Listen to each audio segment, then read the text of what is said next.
Okay, getting into the second lower body day of the week. Today is my pause, squat, and constant tension day. Those are the main movements that we're focusing on.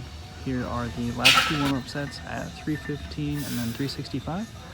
This 365 moved as good as it ever has. I was super happy with that and felt very confident going into the top set, which was 405 for a set of 4, right at about RPE 7.5. That set went really well. The next set did not. I meant to unload some of the weight just to keep myself in that little range of RPE 7.5, but I don't know. Got distracted, was looking at my phone, thinking about other things, and then just jumped right back in without unloading the weight and almost died. That 405 for the second set of 4 probably was closer to like a 9, maybe 9.5, and was just awful. I realized about 3 reps in why it was as hard as it was, and I'm gonna try super hard not to make that mistake in the session next week. Here's the constant tension squat work. I did move up to 325 after this. I'm doing this partially for hypertrophy, partially to just be strong, getting out of position a little bit as you're bound to, and taking as little rest as possible. I think that a lot of people descend too slowly and then don't have any momentum when they're coming out of the hole. This is kind of my way of just reinforcing that consistent tempo and not being, I don't know, just more hesitant when you're fatigued, I think. A little bit more belt squat work. You can see that I'm varying up the rep ranges a little bit, doing sets of 6 here.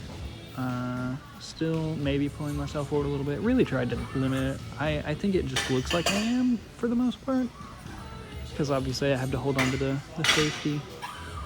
Here is yet another hamstring movement that I suck at. I've kind of not really been able to do a lot of hamstring or erector work in the past because I've had some SI issues as of like last year. I had to take probably 8 or 9 months off of just really trying to push the low body stuff because it was just always ending in pain and frustration and, I don't know, just a negative self-concept. And I am very happy that I'm in a place right now where I'm healthy and strong and can push myself and get into just some real nice progressions.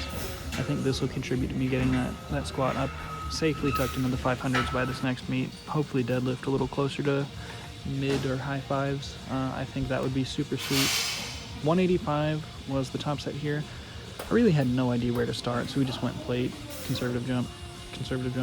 I think next week we'll probably start at 195, maybe 190 across all 3 sets, because that's where I'd like to be.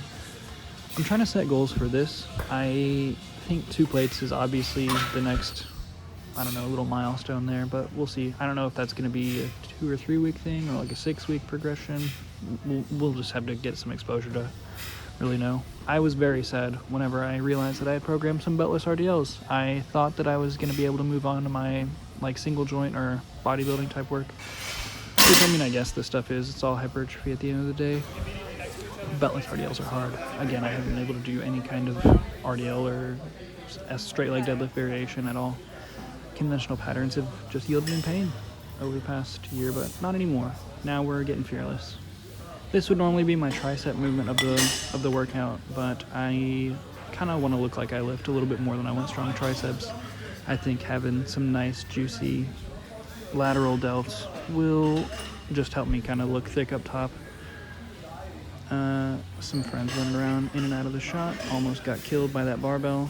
Had to be super on point with the timing. A little bit more of my single leg press that I really enjoy. Sets of 10 today. So sorry that you have to stare at my bloated belly a little bit longer as I'm trying to push into everything that I can. I still really like this. I've been doing it for probably close to 20 weeks now, and I'm still ticking along, seeing good progress from it, feeling great all around. Whether or not this contributes heavily to my squat progress, I don't know. It's just a little bit more volume for my legs that isn't hard to recover from. Machine work is usually a little bit more recoverable than all the heavy barbell stuff, which is why in the past I guess I haven't relied too much on it heavily. But now I'm happy to kind of be able to get more towards a balanced lifting plan. The, I don't know, necessary set of curls every lift. Every day is arm day.